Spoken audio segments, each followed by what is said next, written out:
welcome to another episode of Cancer Tamer. I'm your host, Dr. Charley Ferrer. Deborah Santulli will not be with us today. She's taking care of her mom, and we send them a lot of love. I do have someone who has agreed to step in for her, Rebecca Pine, with us again from the Breast and the Sea. So thank you for being with us once again. This show is going to be about all those wonderful inspirational books and thoughts and ideas that are out there. One of the things that I notice is that we forget to inspire ourselves, to inspire each other as we're going through breast cancer or any other kind of chronic illness. We get so focused on surviving, on being able to get through one more day. And so then every day becomes such a harsh hurdle to have to overcome, instead of realizing that we can celebrate, we can look at what we're doing and start thinking about the future. And we are in control of our thoughts. If you don't know that you're in control, you better start getting in control, because when we, the things that we believe are the things that come true. And so if you're focused on being sick and worried and just, constantly telling yourself, oh my gosh, I'm sick, then that's what's going to happen to you, because thoughts become things. And Mike Dooley, for those of you that know, he has this great quote about thoughts become things, and realizing that we need to start thinking about what's in our heads and not just what we do, which is another thing. But today, I wanted to focus on all those wonderful things that are out there that we can get inspiration from. So do you want to start with one? Do you want to pick a book and start? Well, I was noticing you have this journal book, your journal book, and I was admiring that because it's so helpful and healing to be writing things down and just letting go of all inhibitions and just writing whatever comes to you. And that's been very healing for me in my journey. And just knowing that there's no judgment, I can just write and write and write. And I don't know about you, you probably feel similarly. You feel better after a while. I do. And actually, one of the things that I tell people when you're writing, that when you see that you're starting to write and you're journaling and you decide to stop yourself, oh, I'm not going to talk about that. Then instead of just skipping it and going to the next one, put a big censor on that page. Just put it in parentheses and put the word censored, so that you remember that you censored yourself from going forward. And so when you go back to read what you wrote, maybe I always say go back a week later, because you'll notice that as you go back to read what you had wrote, you're going, wait a minute, I said that? I don't think I said that. Somebody else must have said it, because you start realizing all these other issues that are coming through, and that's also a wonderful way to grow. And that book, Breast Cancer Diaries, is a series that we developed at Cancer Tamer for helping individuals empower them. And so we did the Breast Cancer Diaries, the journal book, which also has inspirational quotes in it.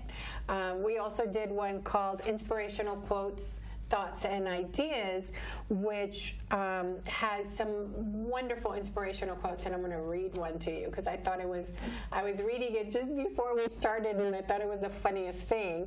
And it says, "Good things come to those who wait. Great things come to those who get off their ass and do anything to make it happen."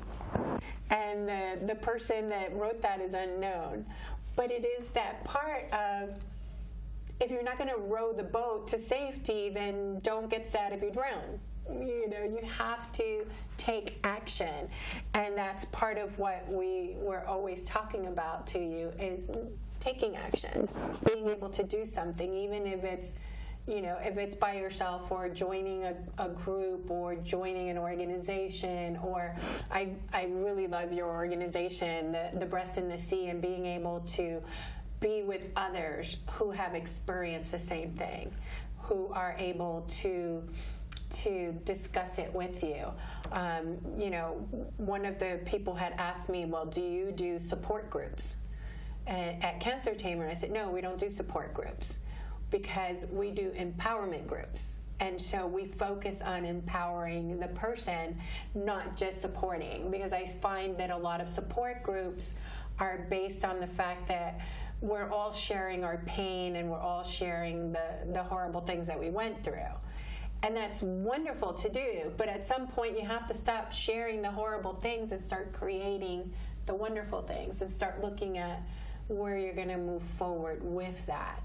And so our groups, our empowerment groups, we talk about how to move forward. If we're dealing with an issue, then how do we deal with that issue to move forward instead of staying mired in the survival mode, which I really hate the survival mode, because it just keeps you stuck instead of let's celebrate, let's thrive, let's, yeah, I have breast cancer and I got thyroid cancer 364 days later, and, and then one lady diagnosed me with a brain tumor. I'm like, I don't have a brain tumor, which it did not, thank God. So it does become that piece of where is your focus, and not living in fear. So let's pick another book. So go for it. All right. I love this one. It's been a long time since I've read it. This is Richard Bach's One. I've read a number of his books. He's very inspirational, really a great individual, a lot of wisdom in there. Yeah, and I love Richard Bach because he actually started writing back in like the 60s, 70s. And his books are all about how we're connected with everything else in the universe. And we are who we're connected to. And how we are, in that book in particular, how we are all one. You can see yourself as somebody different, but you really are just a reflection of somebody else.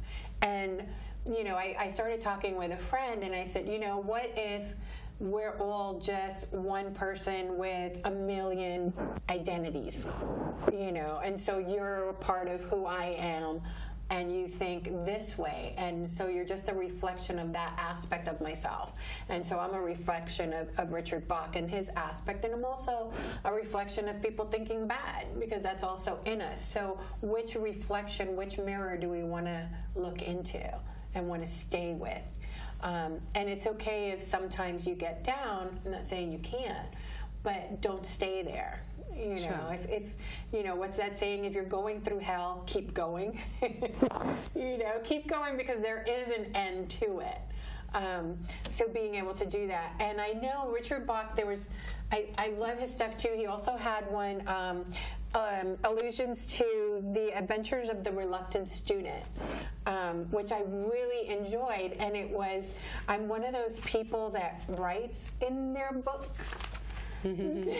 So I started doing like little notes and little quotes, and it's like, oh my God, that's so great. And then connecting it with other thoughts or other books that you've seen, because it does become part of what are you reading, what are you putting into your head that's keeping you where you need to go.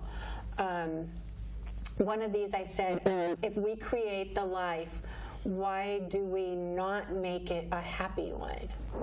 Which there was a movie a few years ago, I don't know if you saw it, where they found a sphere in the ocean, and I can't remember. I think it was called The Sphere, and what you saw was there's like 6 people, deep in the ocean, and they're all having their own little connection to this sphere. And so some of them made it really happy, and the other ones made it really sad. And so all of a sudden you're living this sadness or this fear or this, the other person died and got eaten by jellyfish. How could you get jellyfish all the way, 7 feet in the ocean, 7 miles down? They don't go that far. Interesting. But apparently that's what she believed, and so that's what happened. And so that idea of, what you think you create. And so if you are looking at, the sadness or the bad or all the bad things, then that's what you're going to get, because you're basically manifesting it. That self-fulfilling prophecy. oh, it's going to be bad. Well, it is going to be bad because that's what you're thinking. You know? Sure. I mean, sometimes it's genuinely hard. There's some horrible situations and circumstances, but even within those, there's certainly always some way that we can empower ourselves and find some little way to make the best of whatever the situation has in that moment. Yeah, and I always think, you know, even if you want to, and I do today I'm going to have an awesome day or I'm going to have a miserable day. I schedule my miserable days. So I give myself, and I actually put it in my calendar. I'm like, oh, I'm not allowed to be miserable until like the 21st, you know, and that day I can be miserable. And then when that day comes, then I decide, well, do I really want to be miserable? I don't want to be miserable. I'll save it till next month, you know, so that it also, I think that by scheduling time for misery, today I'm not going to do anything, you know, it allows you to be able to say, okay, well, I already have that scheduled, but the rest of the days I have to do something to make myself feel better. That's a neat outlook. You know, so it allows you to have that day of misery, but then you decide, do I really want to be miserable today? Or maybe I do, but only for like, you know, half an hour or an hour, and then I'm going to do something better. Because, I mean, it's kind of like, I always think of it when it rains, because I lived in Washington State for 16 years. And in Washington, it is true, it rains all the time. And so when I first got there, it was I couldn't stand the rain because it was like 6 months of rain, you know, 5 months of rain, and you look out and it's gloomy and it's this and it's that. And what I found was that they actually had in Washington, where I lived in Olympia, in the capital, they actually had tons of events for you to do when it was rainy season. And it was like and just the state would just, you know, here you have this event. They even had like a festival that they did in the rain. You know, when you went and you made all these paper mache. It's funny because you made paper mache. But you did all these different activities that got you out of that gloomy day, you know, gloomy rainy day. And so, you know, noticing now for me, when it's raining, I get really happy because it's like, wow, we're going to have tons of stuff to do. And I remember my kid, when we moved back to New York, I caught him sitting in the rain one day, and I'm like, what are you doing? He goes, I'm just homesick, Mom. Aww. You know, and I'm like, oh, okay. And so we just sat on the porch, you know, in the rain, getting soaking wet, and all the neighbors thought we were crazy. But it's like, yeah, it's kind of fun, you know, hanging out in the rain and not worry if your clothes get wet. Big deal.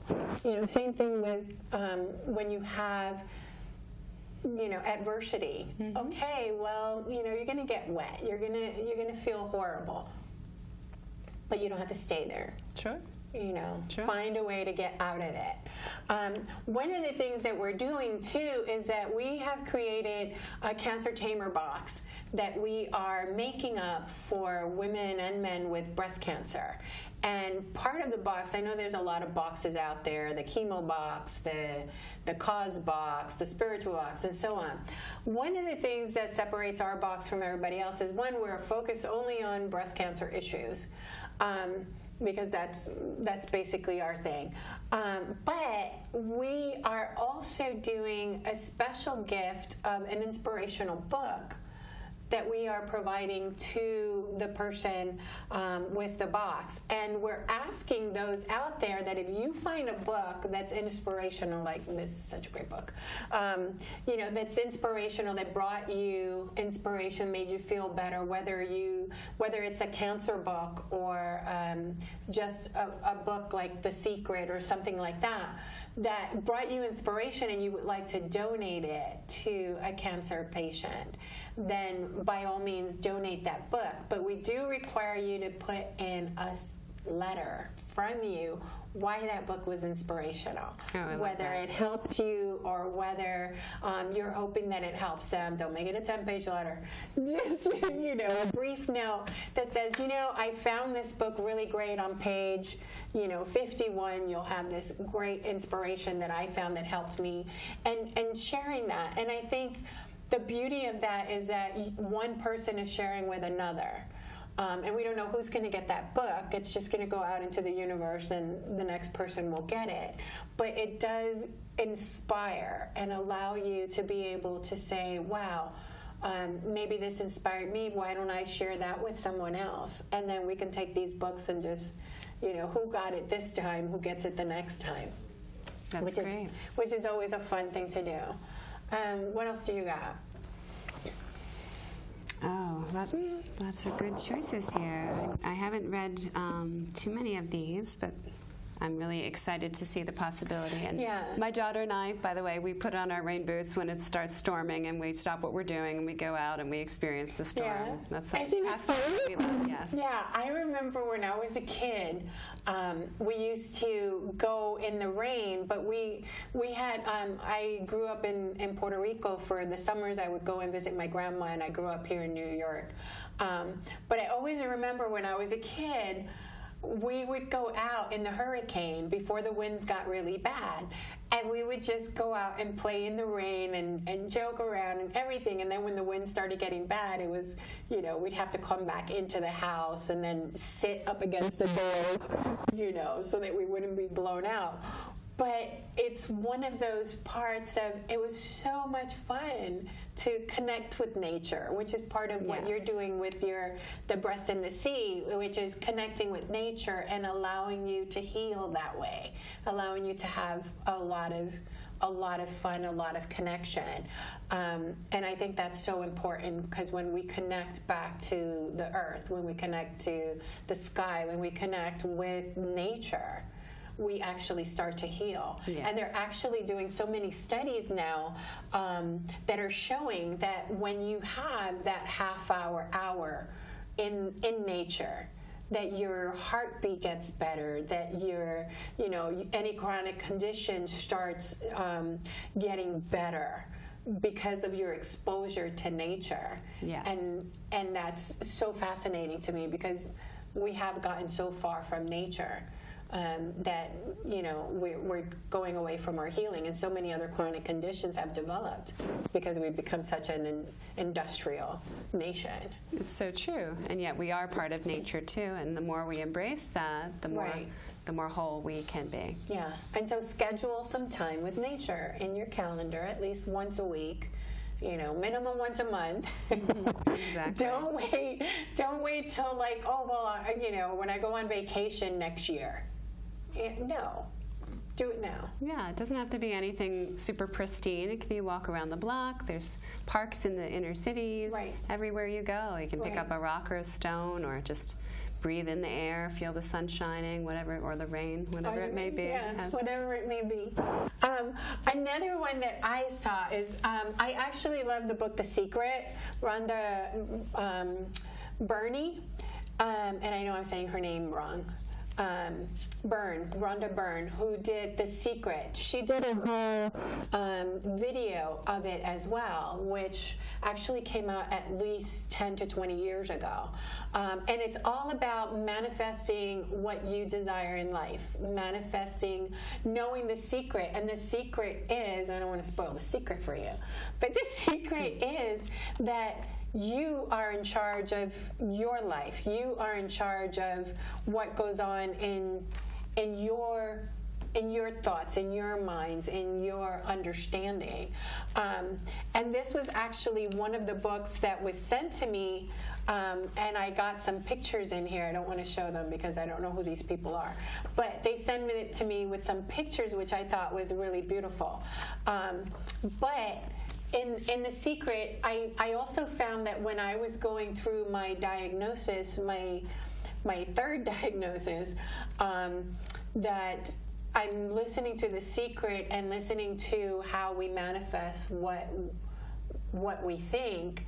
And so they were saying, oh, well, we are seeing a mass in your other breast, and there might be an issue, and so on. And I'm just thinking, nope, there's nothing there. I don't have anything there. You saw it, but it's not there, and we're going to do this. And sure as hell, the next day when we had the biopsy and all of that, they found that there was nothing there. So one showed that it was, the other one, after lots of pokes, they saw that there was nothing there. And so, I went back home thinking, okay, well, one of three things happened. Either they had the first films that they did were wrong, or God did a major miracle on me, and so no second breast cancer, or I manifested it and got rid of it, because we are what we manifest, or a whole host of other possibilities. So what do you choose? I chose to believe that, there's a miracle and I manifested it, and so that made me happy. And so that's how I live my life. So The Secret is really wonderful. I do love audibles. Do you do audibles? I don't, actually. Oh, you don't? No. I love audibles because I'm do a lot of driving and going to different meetings, and I'm constantly doing something. So I like listening to the books, and you find some of them are annoying from who's reading it. So you always like different sounds, but find the book that you like and who's reading it, and it's a wonderful way to, when you walk in nature, or when you're in a long drive, or you're going through chemo or something, that you have those inspirational books being told to you. Yes. And that's what I love about that, because I can listen to tons of inspirational books and tons of business books and things like that. So, and The Secret is one of the books that I had them read to me in audibles, and it was just, you had so many different characters, and you heard how they were, the expressions and stuff. So I really love it. I'll have to check that one out. I've heard a lot of good things about it. Yeah, it's really wonderful, and it's been around for quite a while. And Rhonda Byrne did the book, did the video, and she's actually the first person that actually streamed her video live across the entire world. So it was the first video that was ever screened through all platforms, which I thought was fantastic. And so really inspirational. There was another person that had Sylvie Biljonski, who was actually on our show in last year, that she talked about finding, her book is War on Cancer, the epic journey towards a natural care. And so her company and her father had started the company, which was actually finding natural, holistic ways of curing cancer or curing other issues. And her father actually got arrested and everything in France in the 60s because of his work, which was fascinating. And so her company is all about finding natural solutions to chronic illnesses. And that's so true, too. If you notice, well, what are you drinking, what are you eating? If you're drinking soda all the time, or you're drinking really sugary juices and stuff, well, cancer thrives on sugar, and that's not a good thing to be drinking.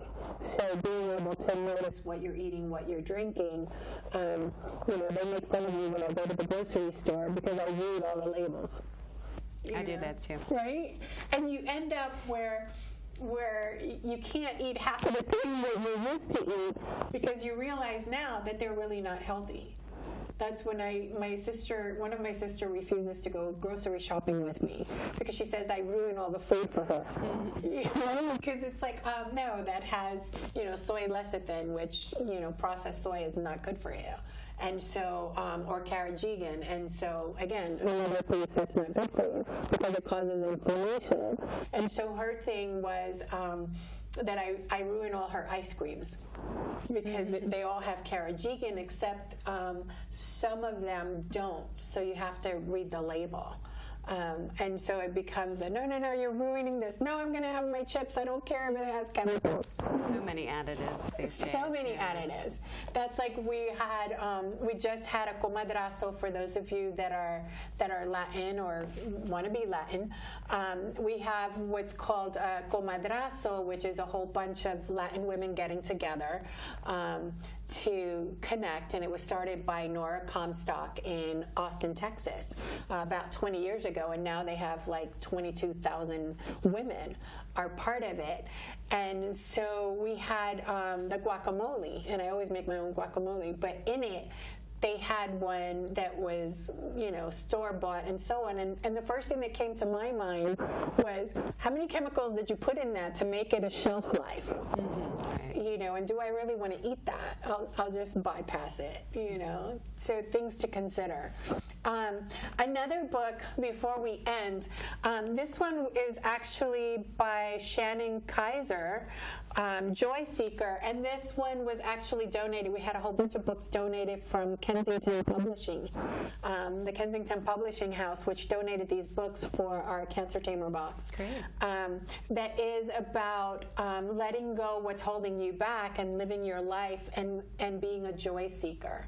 And so I think that's part of what you want to be to be a joy seeker. And what is that to you? I mean, you don't have to go on vacation for spend $50,000 to go on vacation. You can go on vacation on a bus pass and go to the beach or go to the Central Park or go to the park next to your house or just walk around your block and see all the different things that are out there that are happening. I think that's the important piece. And if we're stuck inside, finding ways to bring that into our lives with whatever our current experience is. So. Right. Good point. Yeah, if you can't get out, then what are you bringing in? Yes. And noticing who's bringing it in for you. Because sometimes when we're getting rid of toxins in our lives, sadly, we need to get rid of some of the people that are toxic in our lives and noticing if those relationships are working or not working. Not that you need to get rid of the husband or the child or whatever, but limiting them and doing a different boundaries and setting some of those up and being able to have those hard discussions of, this is not what I want in my life, let's change it. Whether that's just with yourself and starting with yourself first. Yes. and then bringing it to your friends, to your family, to the people that you allow in your life, whoever that might be, and the relationships you have. So this has been great. One more book before I forget. There is Dare to Matter, Your Path to Making a Difference Now, which was another book that Kensington Publishers set up for us. And so Dare to Matter was, changing your path and choosing your path. So this is another great book. So thank you so much for watching. If you have any books that you want us to consider, to review, to share with us, please let us know. Contact us at cancertamer.org or email us at info@cancertamer.org. And that's how you get to know more and look at the videos on our website. This year is going to be amazing. Don't forget our conference coming up June 12th and 13th in Staten Island at the Staten Island Museum in Snug Harbor. And also the pillows that we're donating. So if you have any questions, contact us. Thanks for watching.